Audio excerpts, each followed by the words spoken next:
One theory that can be linked to ideology is from Karl Marx. Marx believed that the wealthy people exploit from the non-wealthy people. The wealthy people did this to the non-wealthy people by making them working on the minimum wage, as the wealthy took the profit from themselves. This may seem unfair or no sense to the unwealthy. However, Marx stated that this is linked to ideology, as it is said in a book by Paul Hodgkins, Media, Cultural and Society. For Marx, the dominant ways of thinking in a society will always reflect the current mode, production, and the interests of the ruling class. This means that if you think dominantly in a society, it means ideology. But technically, you're being controlled by someone who has more power than you. Now, we can't argue because according to Marx, dominant ideology was actually accepted by the non-wealthy because ideology was promoted something called false consciousness, where the non-wealthy did not realize that they're being exploited. Now, let's take a good example. You may have seen during your childhood from Walt Disney, where he will portray an image of a weak princess that will be saved by the strong prince, and later live in happily ever after, which is heavily promoted in the movies. This had led to expectations of people to have that kind of life, even though it seemed unrealistic. Quote, "Men have broad shoulders and narrow hips, and accordingly, they possess intelligence. Women have narrow shoulders and broad hips. Women ought to stay at home. The way they were created indicates this, for they have broad hips and fundament to sit upon, keep house and bear and raise children." Martin Luther, 1531. Now, hearing that in the bit 26 must be crazy, right? But hear me out.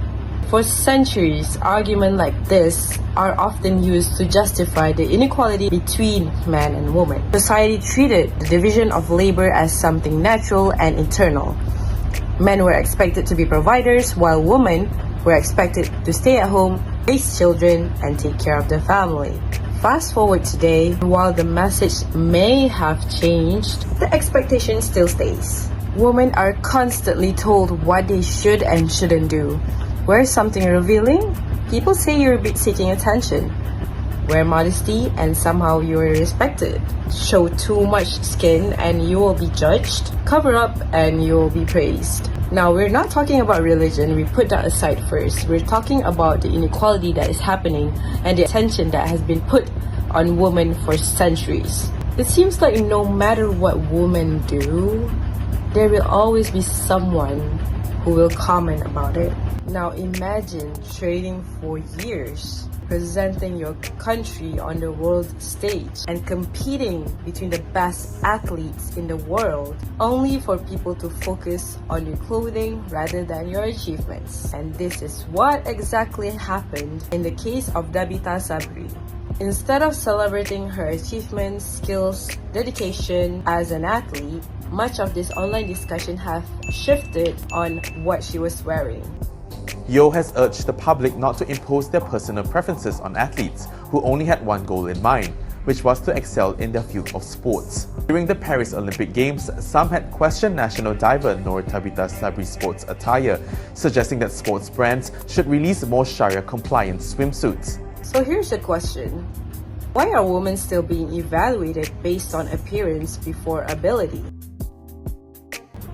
Now let's connect this with our previous discussion. Every day we are exposed to thousands of images through social media, advertisements, movies, and influencers. We see the same beauty standards repeatedly over and over again. And because we're constantly consuming this content, we are slowly start to accept that these standards are normal. Let's dive a little deeper on how media shapes our perception of beauty. For years, Victoria's Secret was one of the most influential fashion brands in the world. The brand became famous for its Victoria's Secret Angels models who were tall, slim, and fit a very specific definition of beauty. Through advertisement, magazines, and fashion shows, audiences constantly saw the same image of what the ideal woman should look like. Now here's an interesting fact. Victoria's Secret never directly tell women that they have to look like angels. But when people start to see the same beauty standards repeatedly, They must be thinking, oh, this is it. You see, many young girls now had compared themselves to the models that they see in their phones. This influence often starts, yes, surprisingly, from the young age. Society gradually began associating beauty with being thin, youthful, and conventionally attractive. Some girls went on an extreme diet. Others exercised not for the sake of their health, but just to look slim to fit on these unrealistic standards. This led thousands of young girls to develop insecurities about their body, constantly feeling that they are not doing enough to fit in. Eventually, people start to speak up, and a lot of critics argues that Victoria's Secret was actually promoting unrealistic beauty standards. As public awareness grew, the company faced increasing pressure to become more inclusive and representative of real women. Beauty standards aren't the only example of how media can shape our perception of reality. Media also influences on how we see race and ethnicity.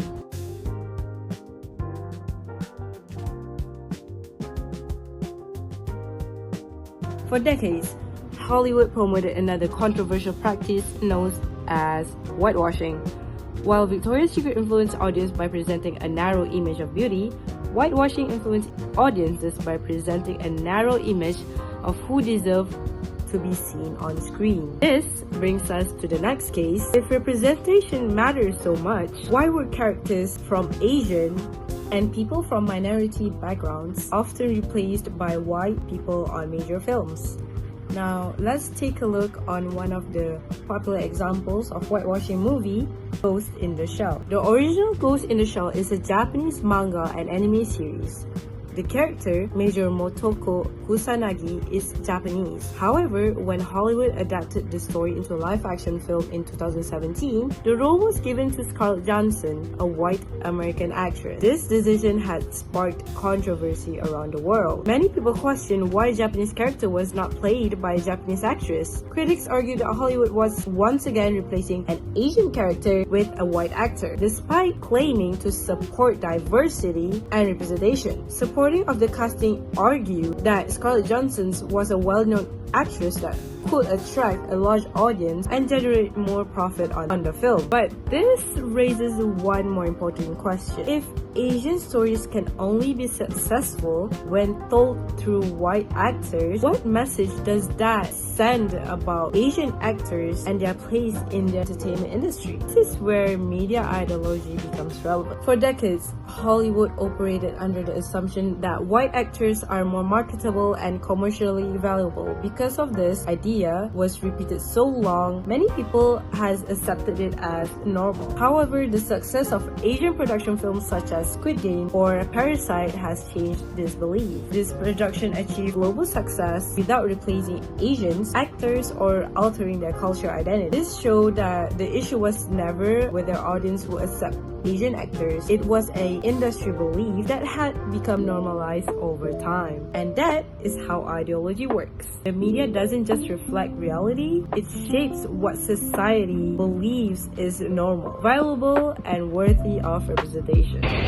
Good afternoon everyone, my name is Surin Fatanya. So today, I will be discussing gender bias in media. I will explain gender bias and discuss two real-life cases, studies that show how it affects the society.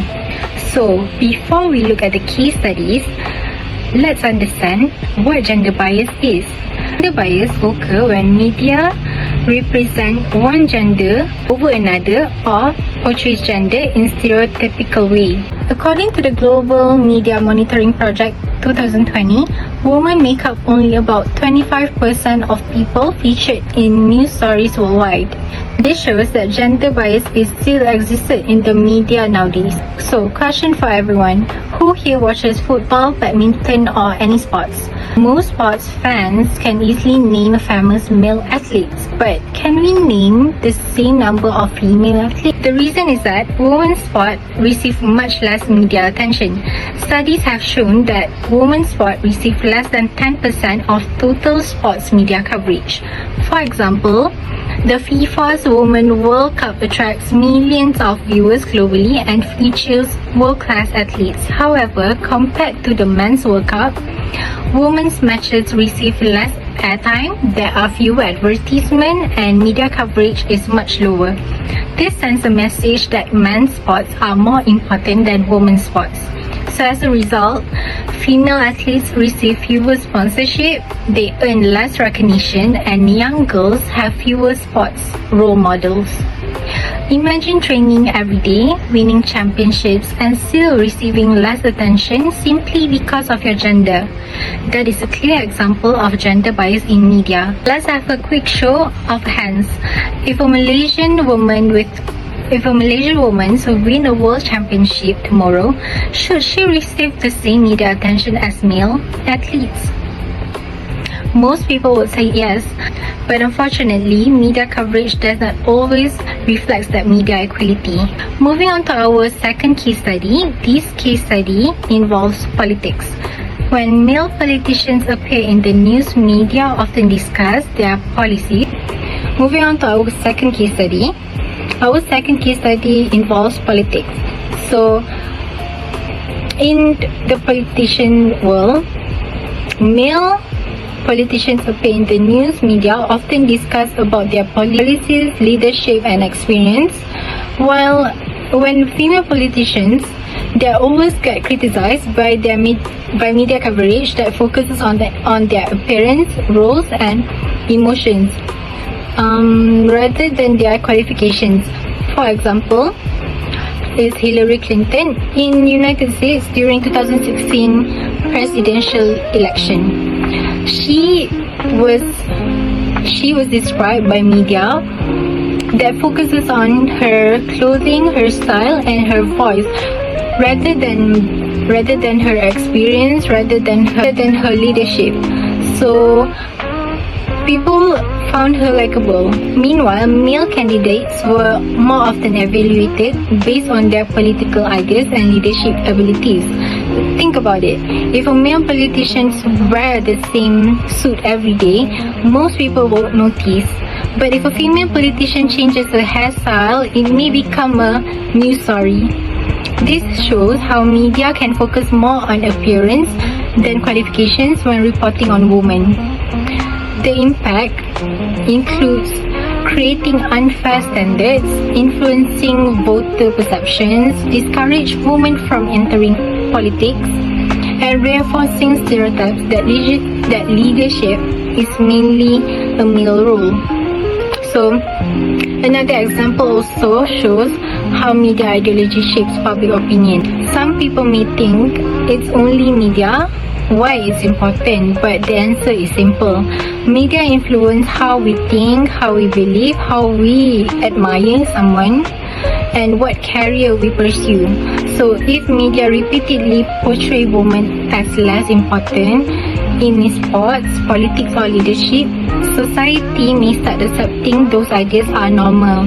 So that's why balanced and fair representation is essential. So, to conclude, gender bias remains a significant issue in media ideology. Through our two case studies, we can see that female athletes receive less media coverage than male athletes, and female politicians are often judged differently from male politicians. These portrayals shape public attitudes and can reinforce gender inequality. Therefore, media organizations should provide fair and balanced representation so that individuals are recognized for their achievement and abilities rather than their gender. Thank you, that's all from me.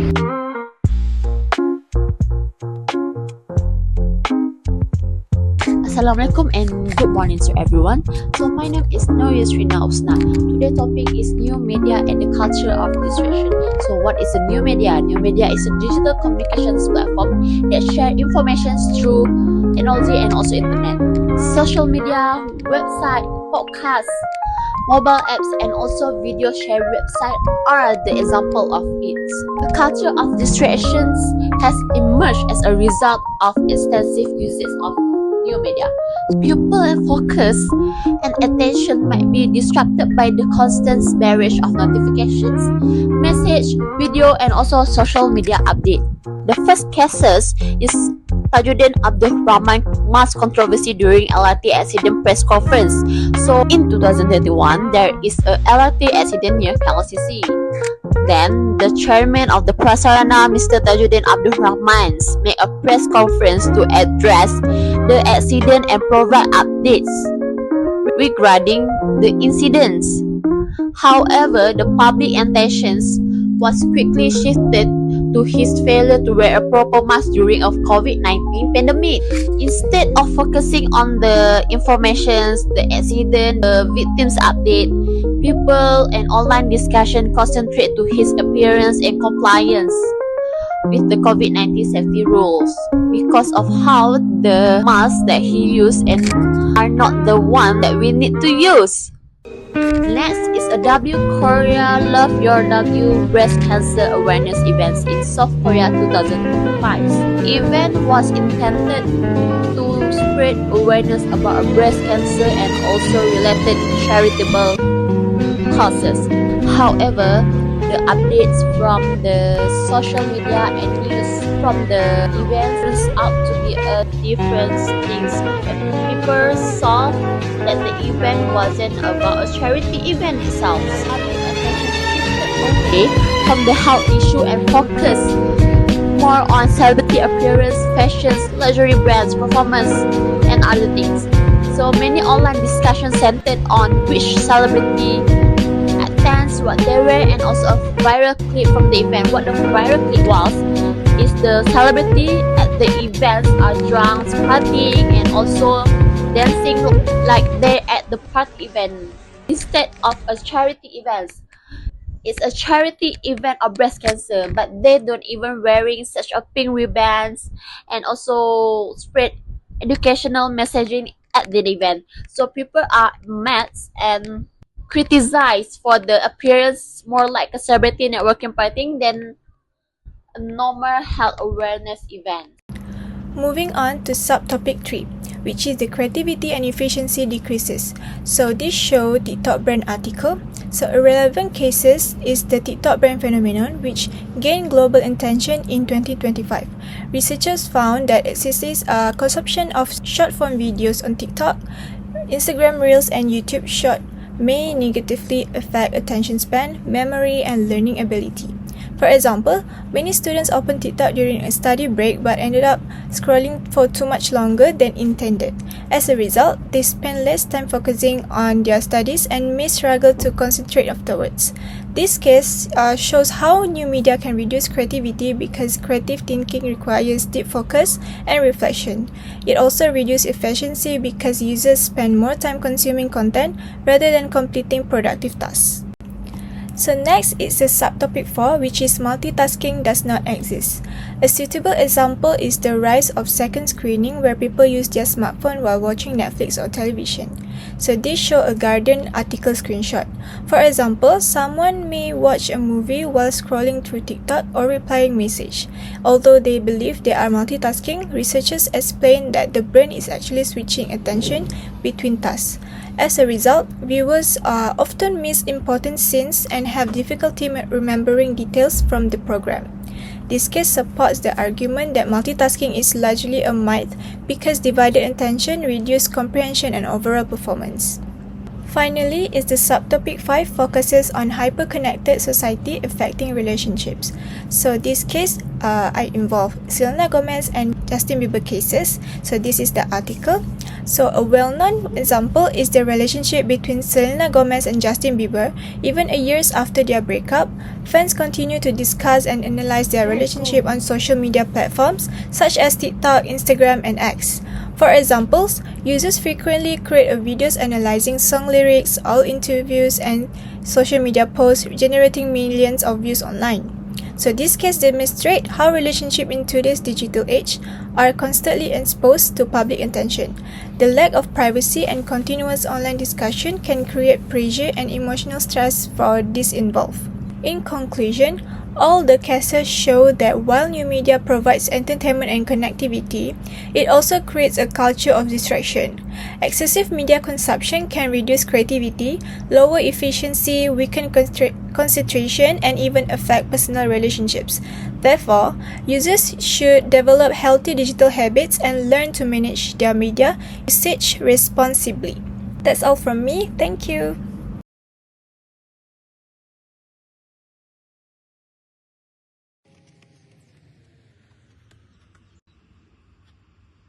football? Beautiful game. Well, it's a sport that brings together billions of people from different countries, cultures, languages, and even backgrounds.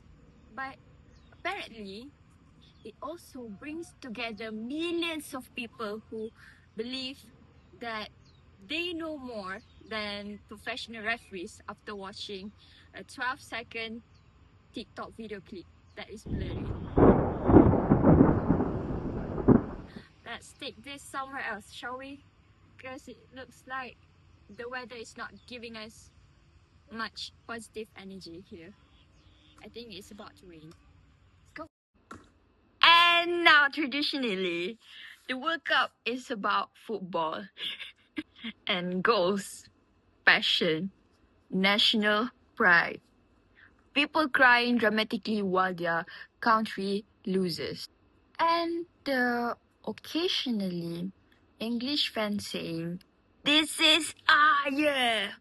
Well, despite having said that, every 4 years since the invention of electricity. But in 2026, something else happened. The biggest stories weren't always happening on the pitch. They were happening online, on TikTok, on X, on Instagram, on Facebook, and sometimes in comment sections that look less like football discussions and more like abandoned psychiatric experiments. Well, today we're looking at how mass media and social media amplified racism, discrimination, and referee controversies during FIFA World Cup 2026. And honestly, it gets weird. Well, let's begin with online abuse. Because apparently, some football fans watch a player miss a penalty and immediately think, you know what?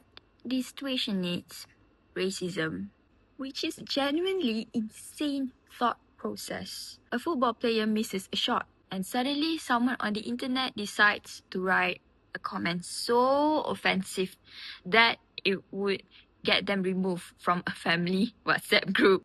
During tournament, players, coaches, and officials face enormous amounts of online abuse.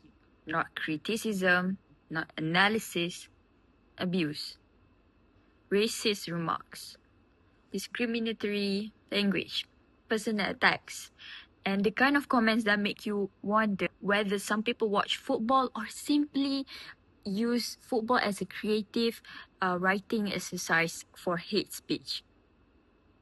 And the problem became so serious that FIFA expanded its social media protection service, which uses artificial intelligence to detect and filter abusive content. Think about that. Human beings became so terrible online that FIFA had to hire robots to protect people from other humans, negative humans. And that's not technological process. And that's not technological progress. That's digital babysitting. FIFA even organized an anti-hate speech initiative involving policymakers and TikTok representatives, which is a sentence that perfectly captures modern society. Because apparently solving racism now requires both international organizations and people who make dance videos. But here's the bigger issue. When hateful comments receive thousands of likes and shares, they gain visibility. And according to social learning theory, people learn behavior by watching others, by observing others. Meaning every viral hateful comment teaches others that this behavior is not normal, not acceptable, normal. And that's dangerous because eventually the loudest voices become the examples people follow. Now, case study 2. Referee controversies and social media outrage. Now, let's move to football's favorite tradition, blaming referees. And look, sometimes referees make mistakes. They're human. But if you read the social media during World Cup, you would think that every referee was secretly working for underground organization determined to destroy your own national team specifically. Firstly, we have Australia against United States, and the results came out with Australia fans publicly criticized the referee, the German referee, Felix Weyer, on social media and stadium. Secondly, we have Scotland suffered 1-0, defeated by Morocco after an early goal, with outrage sparked by 2 denied penalty appeals for fouls on John McGinn and Scott McTominay. Tartan Army supporters expressed heavy frustration across outlets like TalkSpot and Reddit regarding the use of video assistant referee VAR. Thirdly, we have Algeria, formally lodged a complaint with FIFA over refereeing injustice. Lastly, we have Switzerland against Qatar. Match generated intense debate regarding VAR interpretations and officiating consistency. Basically, if there was a referee within 50 meters of a football match, someone online was accusing them of corruption. And social media made everything worse because controversial clips spread instantly. A 10-second replay gets uploaded, then someone zooms in, then someone circles something in red, then somebody upload a 47 YouTube video titled "They Don't Want You to Know the Truth," which is usually followed by absolutely no truth whatsoever. The problem is that people increasingly form opinions before official explanations are released, before experts speak, before investigations happen, and sometimes before they actually watch the football match. Social media doesn't reward patience, it rewards outrage.